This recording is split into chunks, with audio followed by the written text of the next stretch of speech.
రేవంత్ రెడ్డి భాష పైన చాలా కించపరుస్తూ మాట్లాడుతున్నారు ఒక సోషల్ మీడియాలో.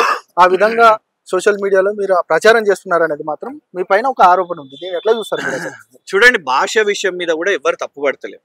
ఓకే, భావం ముఖ్యం, విజన్ ముఖ్యం, సబ్జెక్ట్ ముఖ్యం. మీరు హిందీలో మాట్లాడండి, పర్లేదు, ఎవరు అనలేదు. మీరు ఇంగ్లీష్ లో మాట్లాడాలని ఎవరు అంటలేరు.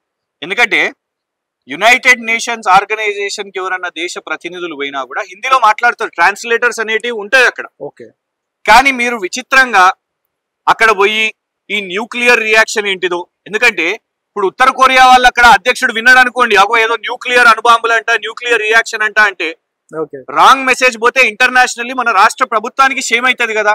ఒక రాష్ట్ర ముఖ్యమంత్రి అక్కడికి పోయిండ్రు. అక్కడ పోయి మీరు రాజకీయాలు మాట్లాడుతూ కేటీఆర్ గారిని ఒరిజినల్ డూప్లికేట్ అని మాట్లాడుతూ మీరు పోయింది పెట్టుబడులు తీసుకురావడానికి. ఇంకొకటి, అక్కడికి మీరు పోయింది తెలంగాణ ప్రజాధనంతో ప్రజలు ట్యాక్స్ కడితే తెలంగాణ ప్రభుత్వ ఆర్థిక ఎక్స్చెకర్ తో మీరు ఆ పర్యటనకు పోయారు. మీరు మీ మొత్తం బృందం, మీరు కాంగ్రెస్ పార్టీ గడితే పోలేదు. అక్కడికి పోయి మా పార్టీ కాంగ్రెస్ పార్టీ అని మాట్లాడడం ఏందండి? విచిత్రమే కదా. మీరు ప్రపంచ స్థాయికి పోయినప్పుడు మీరు తెలంగాణ ముఖ్యమంత్రి, భారతదేశానికి చెందిన ఒక కీలకమైన రాష్ట్రానికి మీరు ప్రాతినిధ్యం వహిస్తున్నప్పుడు అక్కడ పోయి కాంగ్రెస్ పార్టీ అని మాట్లాడడం కాదు. ఇంకా విచిత్రం ఏంటంటే విదేశాల నుంచి ఎంతో మంది మంత్రులు మన దగ్గరకు వస్తారు. జో బైడెన్ వచ్చిర్రు అనుకోండి, జస్టిన్ ట్రూడో వచ్చిర్రు అనుకోండి, వ్లాదిమిర్ పుటిన్ వచ్చిర్రు అనుకోండి, ఏనాడైనా వాళ్ళ దేశాల గురించి తప్పుగా మాట్లాడిర్రా వాళ్ళు భారతదేశానికి వచ్చి?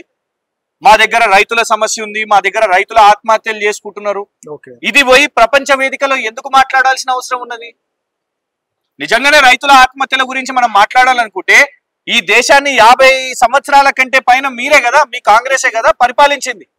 మీ కాంగ్రెస్ ఉమ్మడి ఆంధ్రప్రదేశ్ లో ఉన్నప్పుడు ఇదే రాష్ట్రంలో రైతు ఆత్మహత్యల్లో నంబర్ 1 కదా.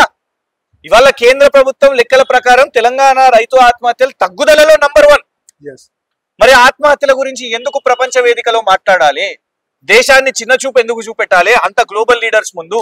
ఇంకొకటి, ఇంత పెట్టుబడులు రాగా అదాని పెట్టుబడి పెట్టడం వల్ల ఈ రాష్ట్రం బాగుపడుతుంది, రాష్ట్రంలో చాలా మందికి యువతకు ఉపాధి కల్పిస్తున్న దానిపైన మీరు వ్యతిరేకిస్తున్నారు అనేది మాత్రం మీ పైన విమర్శ వస్తుంది. దీన్ని ఎట్లా చూస్తారు మీరు అసలు? అంటే రేపు దావూద్ ఇబ్రాహిం వచ్చి పెట్టుబడి పెట్టినా కూడా దాన్ని స్వాగతిస్తామా? ఉపాధి కలుగుతుందని లేదు. ఆయన దేశం నుంచి పరారైన విజయ్ మాల్యా గారు వచ్చి నేను ఇక్కడ పెట్టుబడి పెడతాను అని అంటే స్వాగతిస్తామా? నీరవ్ మోదీ గారు వచ్చి పెట్టుబడి పెడతామంటే స్వాగతిస్తామా? కాదు కదా. అండ్ మళ్ళీ మేం కాదా అన్నది, స్వయాన రేవంత్ రెడ్డి గారిని ముఖ్యమంత్రి చేసిన నేత రాహుల్ గాంధీ గారే అన్నారు కదా. మీరు ఒక ఛానల్లో ఏమన్నారు? రాహుల్ గాంధీ గారు చెప్తేనే నేను కేసీఆర్ గారిని పరామర్శించడానికి పోయినాను ఆసుపత్రికి అని అన్నారు. మరి అదానితో ఒప్పందం చేసుకున్నప్పుడు రాహుల్ గాంధీ గారు పర్మిషన్ తీసుకోలేదా? రాహుల్ గాంధీ గారిని అడగలేదా?